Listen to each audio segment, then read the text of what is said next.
Hello, wind chimes and wall hackers. My name is TB Skine, and welcome back to the boss designs of Elden Ring. We have made our way through a bit of the deep lore of Elden Ring, and ominous clues about the knife assassins abound, and there are mysteries begging to be unraveled. Unfortunately, though, since we took a trip to Caelid and found an enormous sword, the main thing on past Skyne's mind is finding smithing stones with which to fortify it for bigger damage bonks, so...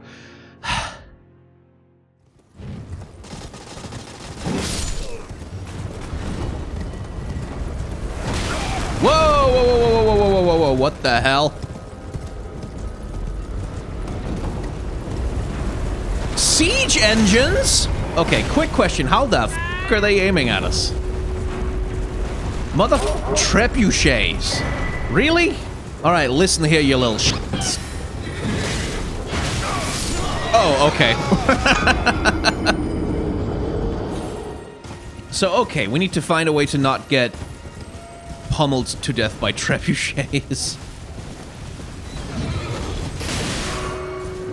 Ooh. Big and fancy. Because what I want to know is if this is like the grand elevator thing. The grand lift, rather.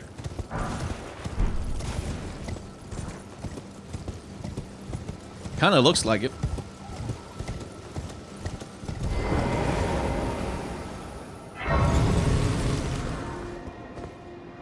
It's there, somewhere. Another path leading back to the foot of the air tree. An ancient tunnel. Yes, we were told about this. Two lovers divided from one another. A mountain keeps them apart.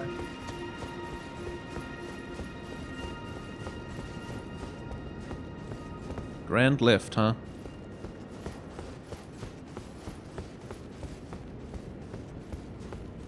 So somewhere in the vicinity of this place, theoretically, is an alternate route.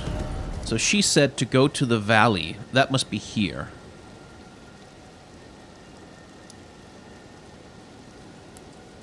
Or is it the mine? Okay. Need a way to get down there.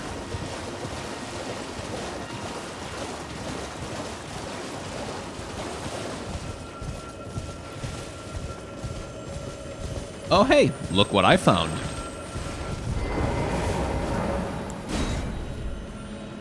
Oh, no, it needs two. Oh, no! Oh, this had better be worth it now.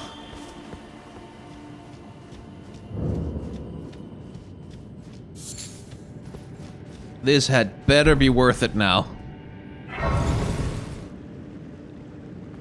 Oh.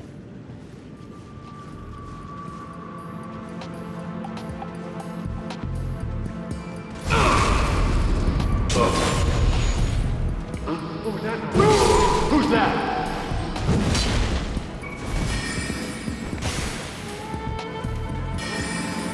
Where'd he go?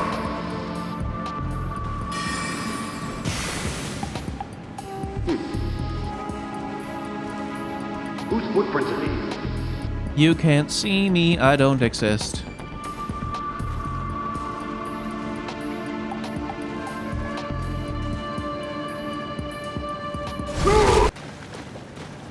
So we can go down there, we can go over here. Let's go over here to start with.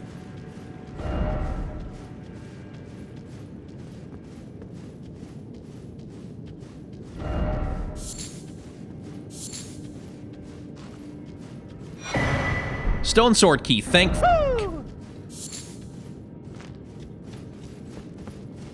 Okay, good. That compensates me for one of them.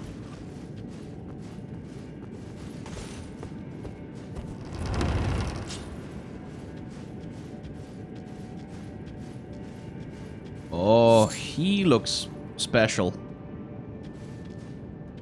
He looks very special. I wish I was special. I'ma kick his ass. Okay, boss. Nice.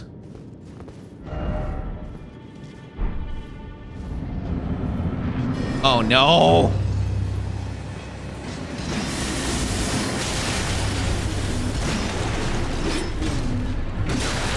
These things again.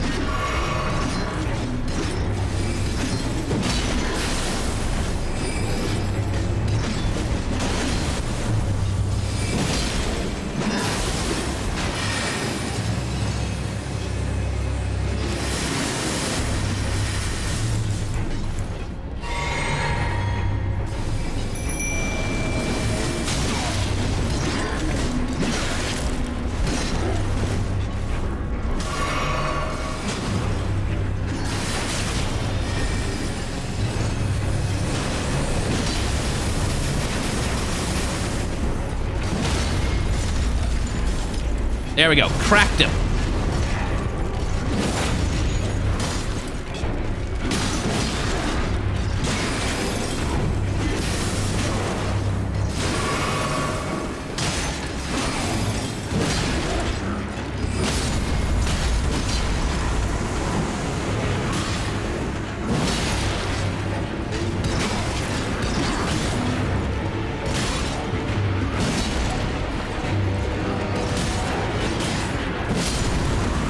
Off. Jerks.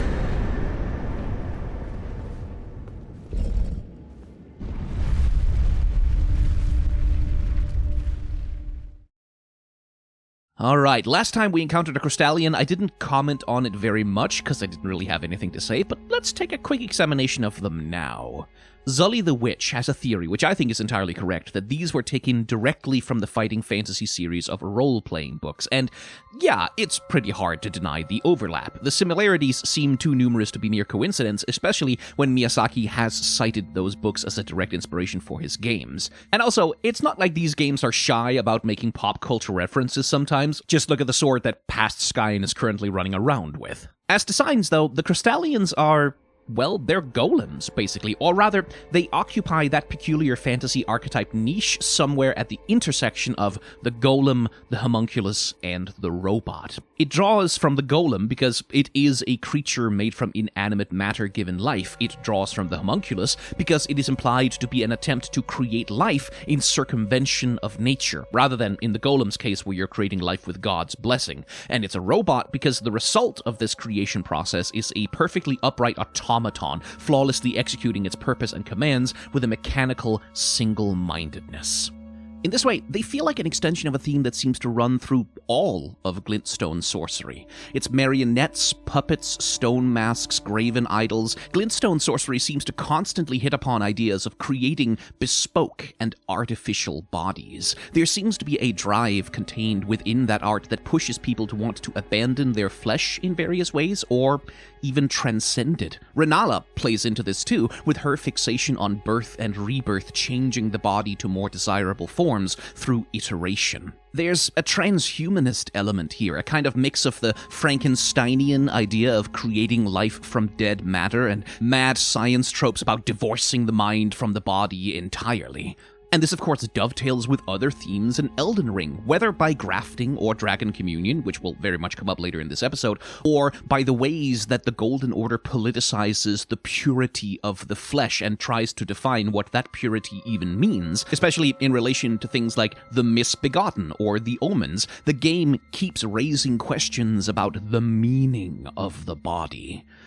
But, right, the Crystallians' character designs. The character designs do a good job of communicating their weakness, actually. Their gimmick is that they are hard to damage until you break their stance, and then you can start to crush them. And that tall, lanky, thin-limbed anatomy that they've got does a good job of hinting at that. When you hit them and they take, like, bingo damage from that, that instinctively feels kind of wrong. You immediately think, oh, hang on, these can't be tanks. They must be weak to something. And if you're smarter than Past Skyen, you might bring a strike weapon to take advantage of their vulnerability because they are so visually coded to be similar to glass. And beyond that, there's also a peculiar dignity to these things. They are so upright and formal in their postures and animations. They have this regal collar that's literally carved into their bodies, and especially the red shoulder cape and the huge chunky haircut that they've got gives a real sense that these things are dressed ceremonially. It gives a sense that their looks are expressions of some kind of a culture. Compare and contrast with, for example, the crystal golems from Dark Souls 1, which were just kind of minerals vaguely shaped into the shape of a humanoid. These guys, instead, are shaped to evoke a specific costume and a specific fashion ideal. And this fashion looks notably quite unique from almost everything else we've seen. They feel mysterious and kind of alien to the lands between, like they are out of place here in some way, and that's quite compelling. And it's also intriguing because, as far as I can tell, despite being so strange, the Crystallians aren't at all important. Like, understanding these guys isn't going to be the linchpin that makes the whole story of the game come together for anyone. They are just a bit of ambient world building, something strange and out of place and mostly unexplained that you can encounter that invites you to speculate and imagine without offering any concrete answers. And I really quite like that. I will take a stopover at a church, though, to get a sacred tear.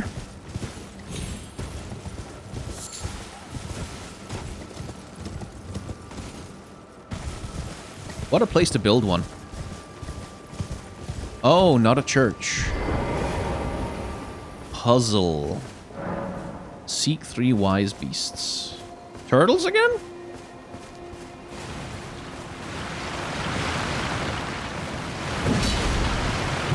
Not turtles! Hey, there you are. Sorry.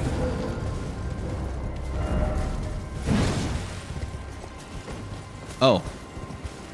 Right. Well, how the hell...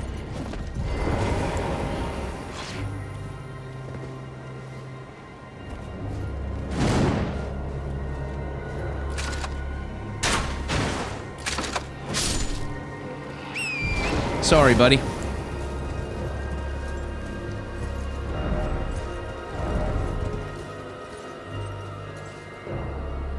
There you are. Sorry about that. Testu. Testu, you say? That's a name?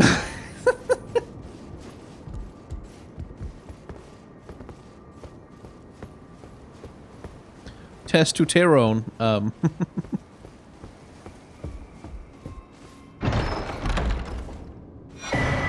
A memory stone. Well, that's actually useful for me. I do like that, like, spell slots are no longer tied to a particular stat, but tied to exploration. Because it makes it so much more viable to be a spellcaster, or at least to have spells as part of your repertoire, even if you're not a spellcaster.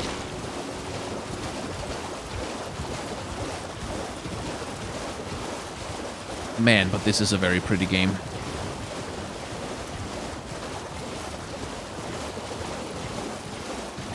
But grace guide me.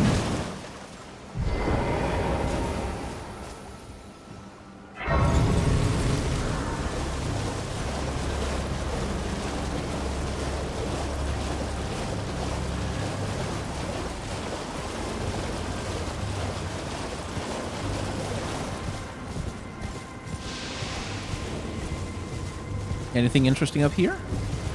Oh, well, kinda. A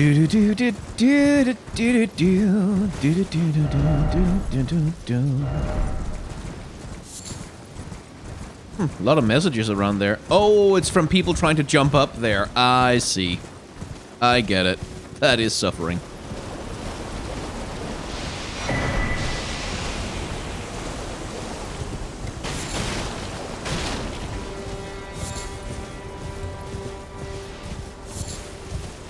How do any plants grow down here? Like, there's no sunlight.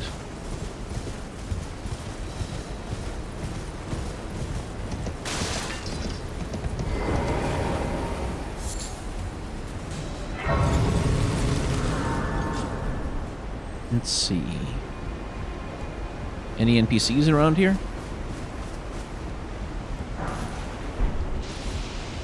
Maybe not so much.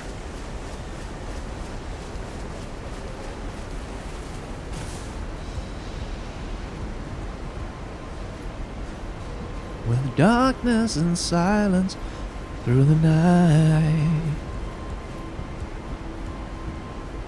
What a thrill. I'm searching and I'll meld into you.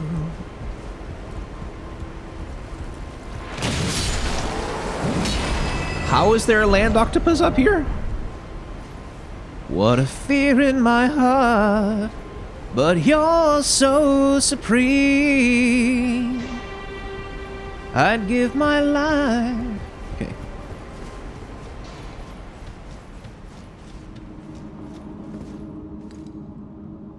Ooh.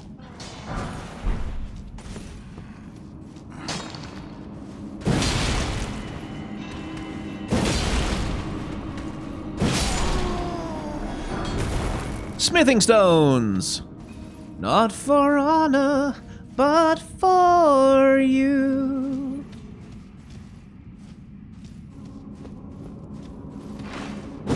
Hi. How you doing? You just hanging out there?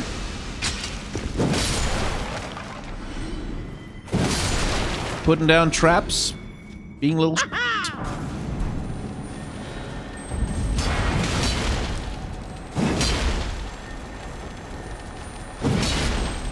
Ah!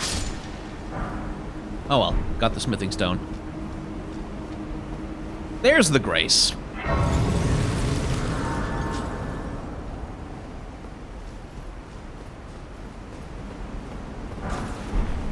Okay, so this is not just a mine, it is actually the tunnel. Okay, I see. Up we go!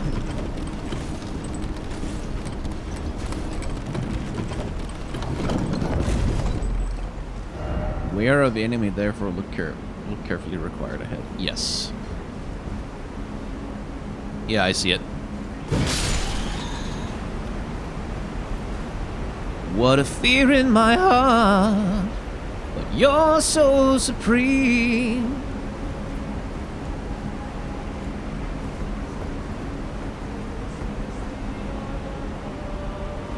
It's another one of the singing ones. It's such a pity that I have to kill him. It does have a human face, too, unlike the rest of the bats.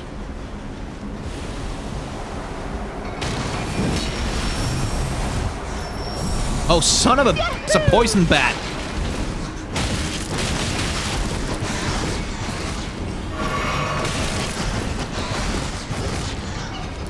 Oh, it's just...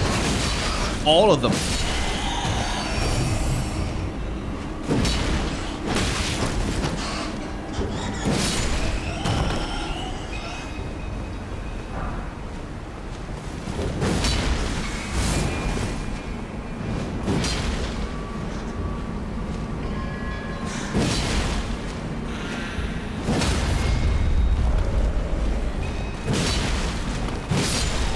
Ugh. Visions of angel, but why is it always monstrosity? I don't know. I'd give my life, not for honor, but for you, in my time.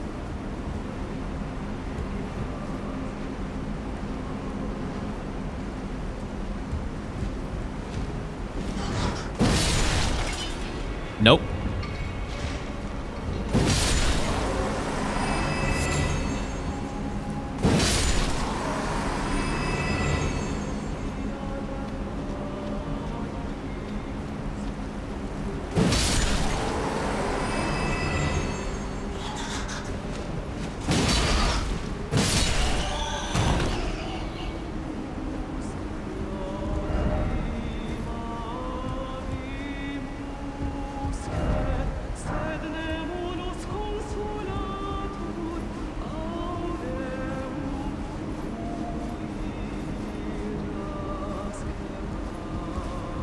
It's over there.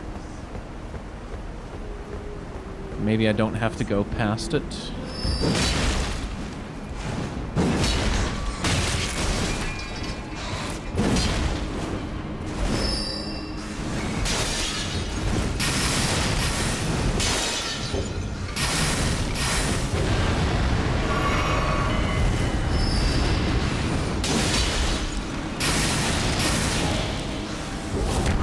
Oh, Jesus Christ! Well, okay then.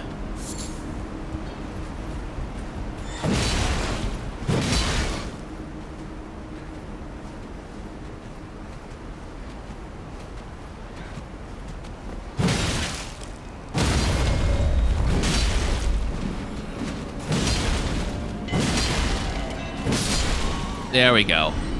Hello. Cute. And I bet now it's not like I can even call the elevator. Oh, it's just right there. Aha.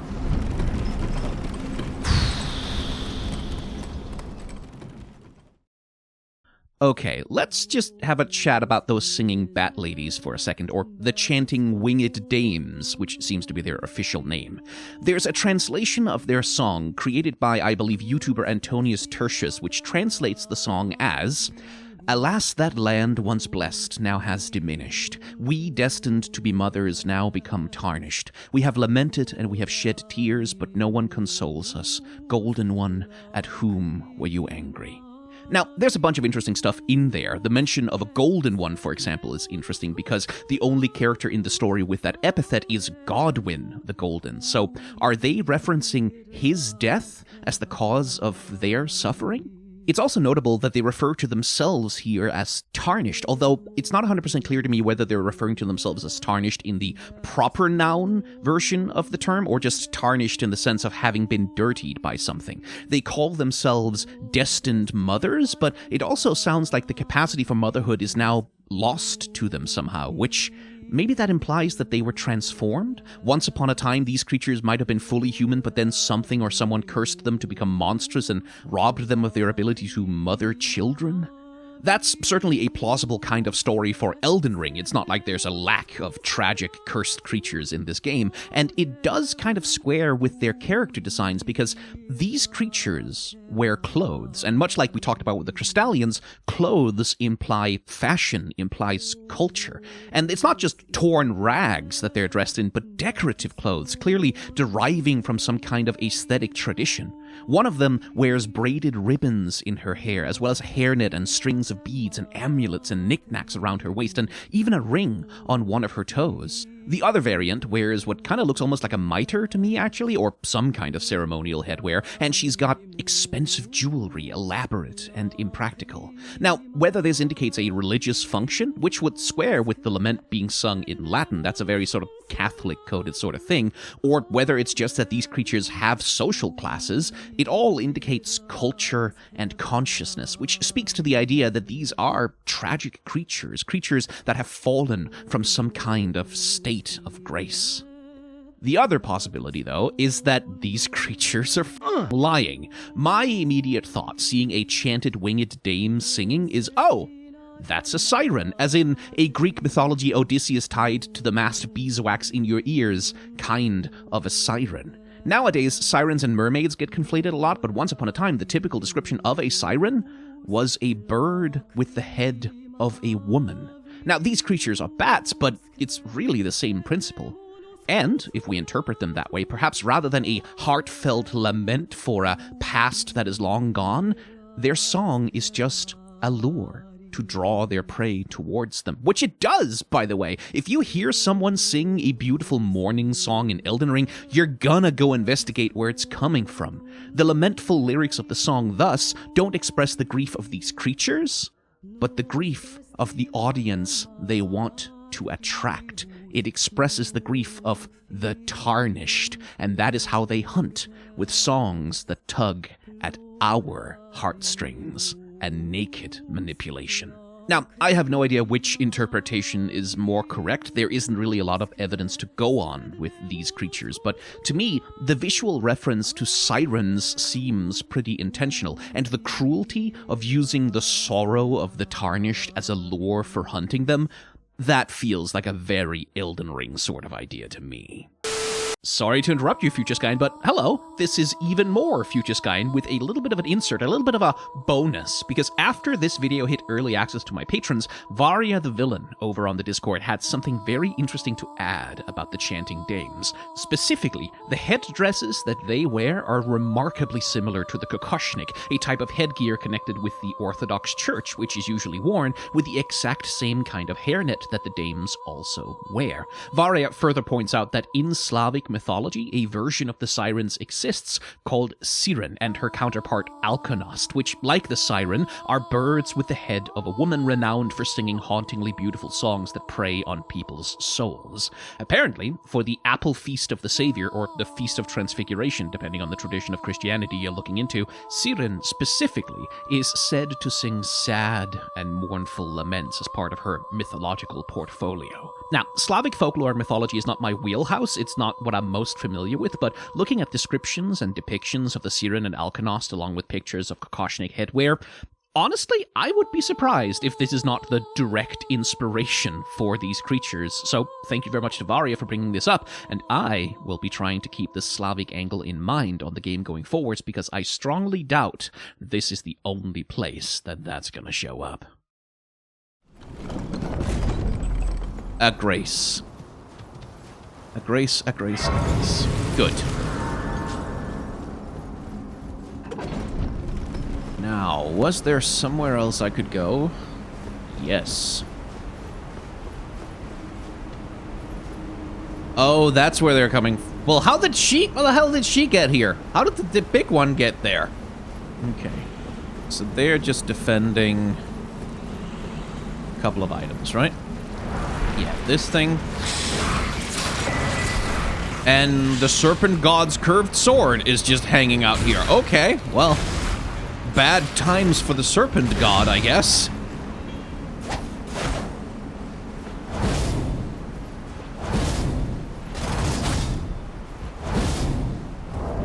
Okay, that's just hanging out. That's just lying around. And on we go. Oh, there's a boss fight right there. Possibly.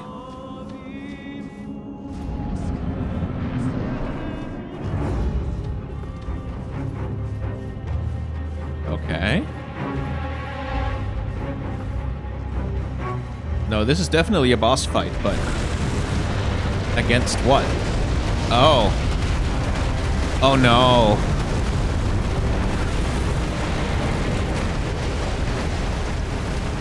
Okay. Hello. Hi.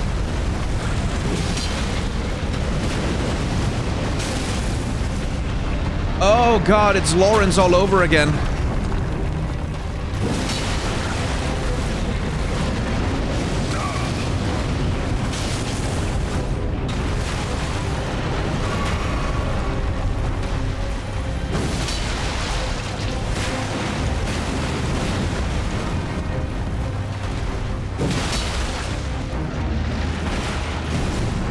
Cool little boss design, though.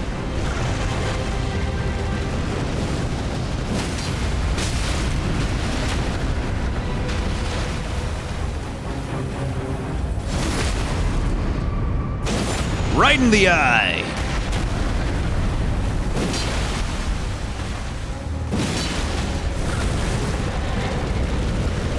Probably want to get away from that, whatever that is. No? Okay.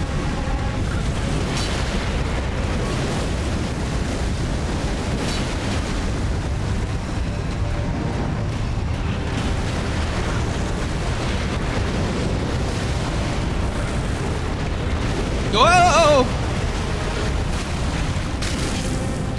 Oh, God. He controls where I can go. He controls where I can walk, and he can go on 2 feet. Oh, that's pretty cool. That is pretty cool, admittedly.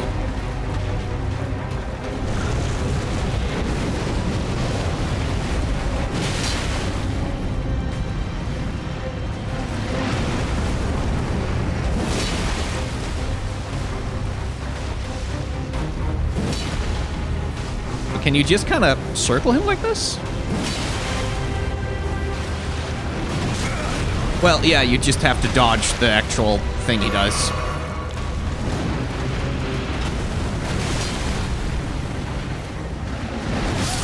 Yeah, okay. That's a one-shot. That is a one-shot. And I even have the Flame Drake Talisman already on.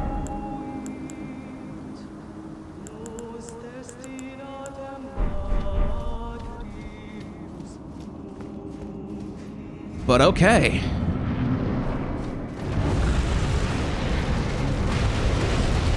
Magma Wyrm Makar.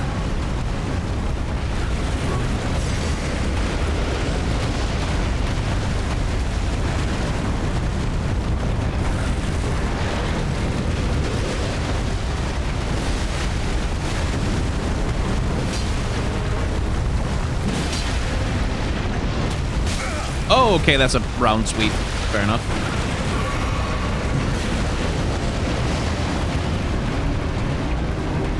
Entirely fair.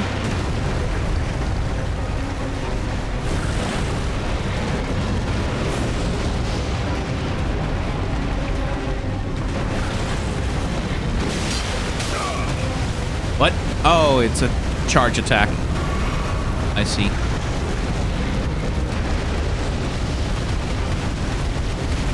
That's a little frustrating.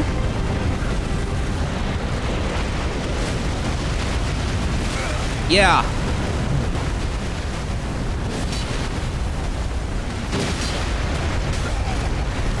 Okay.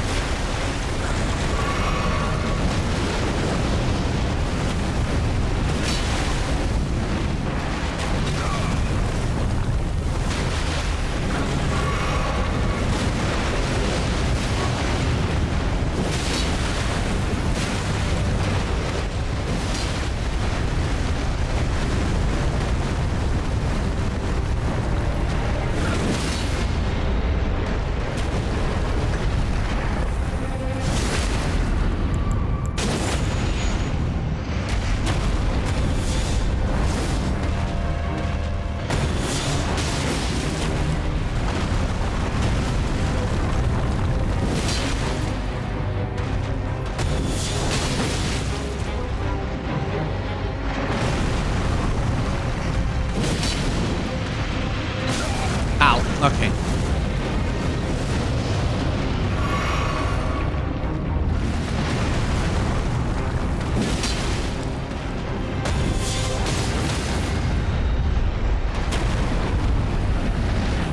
There we go. There we go. No, fuck. Okay. Spoke too soon. There we go.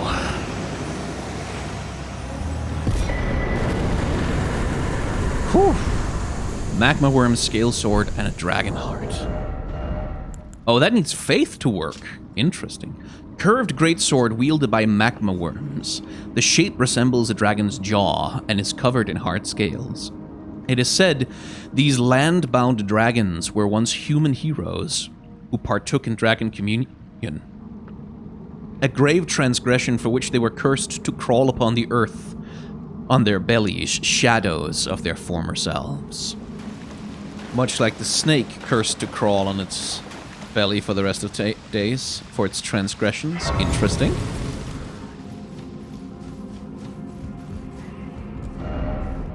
Let there be rolling. Yes. Let there be rolling. Rolling, rolling, rolling.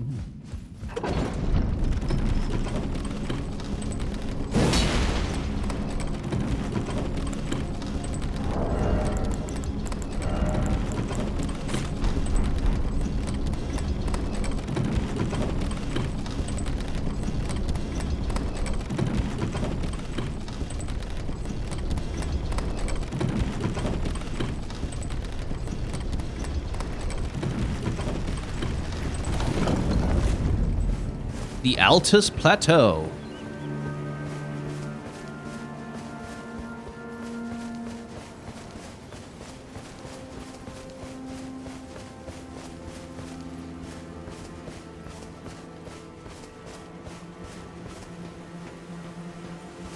Huh. Weird.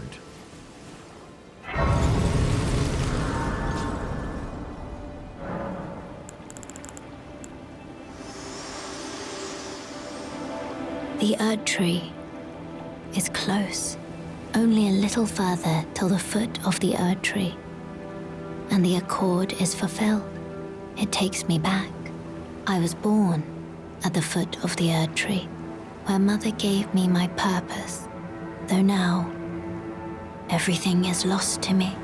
I have to ascertain for myself the reason for which I live, burned and bodiless.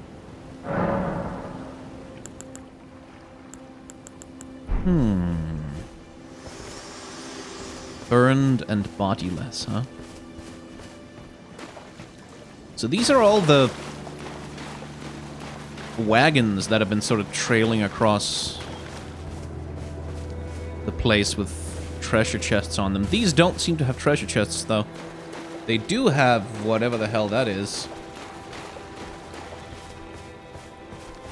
Oh, no, I know what that is. Okay. Executioners. Right. Well. Through a long and perilous trek through mines and tunnels, we dealt with a little salamander who'd gotten lost in a place that he wasn't supposed to be. And now we are on the Altus Plateau, which, ironically, I'm not even sure if I want to explore it right now, because there's stuff back in Limgrave, or not in Limgrave, I kind of want to go back to the Raya Academy to see if there's anything there that I've missed, and I'm also wondering, if I wanted the map piece for that bit, I'd have to, so there's just so many bloody things to go around and look at, but, you know, maybe Future Sky wants to do some analysis right now. Hell if I know. Not really my problem. I am just gonna go explore more things and find things to hit with my big sword, which is very large. I mean, I guess I can't argue with that, Pastskine. Your sword is indeed quite large. Not quite as large as Makar's sword. I mean, not to make you feel insecure or anything. I'm just saying swords clearly do get bigger than that. But yeah, no, like, definitely a big sword for your size, I suppose. Anyway, speaking of Makar, let's talk about dragons and dragon communion. So, the Dragonkin Soldier and Dragon Communion as a concept has already intimated that it is possible and that people have pursued trying to transform into dragons as a means to power. The Dragonkin Soldier seemingly transitioned to act as a kind of knight in a long-forgotten kingdom, whereas Dragon Communion seems to be an act of worship? I put a question mark on the end of that phrase because certainly the point of Dragon Communion seems to be to become a dragon, which is the sort of thing you would only do if you find dragons to be admirable. But then on the other hand, in order to do it, you do have to kind of kill a lot of dragons.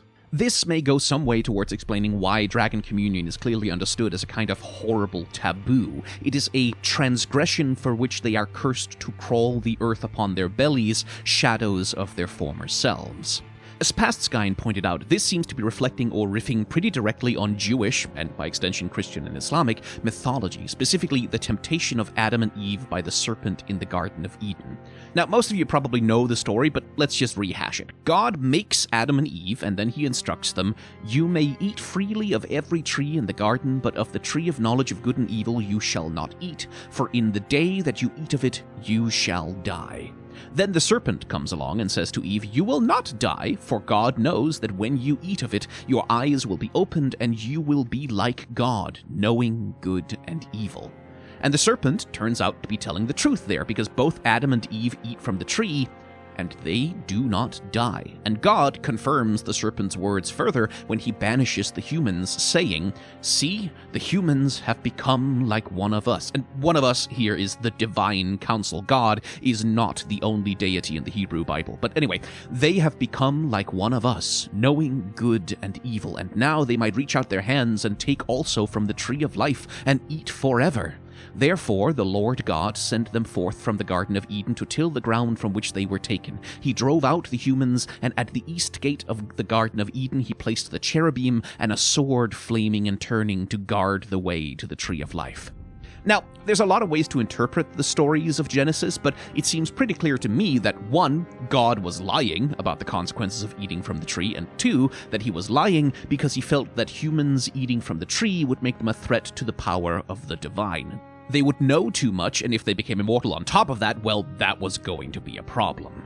The serpent brought human beings too close to the power and knowledge of gods, and for that, God curses the serpent with these words.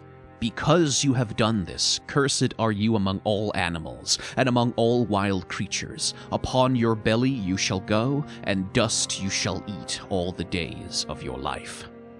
The body shape and the entirely natural features of a snake are, in this curse, imagined as a form of divine punishment. Why does the serpent slither? Not because it's evolutionarily advantageous for its survival or because it's comfortable and natural for it, but because it has transgressed and it has sinned and its body is its punishment. It follows from that to become like a serpent is to be degraded. To become like it is to be cursed and miserable. And that seems to be the idea with the Magma Wyrms as well. We've already seen that dragon communion as a practice is not merely frowned upon, it is persecuted with violence in the lands between. And so when it is said that Magma Wyrms are horribly cursed and disfigured, and when the item description laments that these former heroes are now merely a shadow of their former selves in a tone as though their transformation is some kind of tragic self-mutilation, perhaps that should be read not so much as a factual description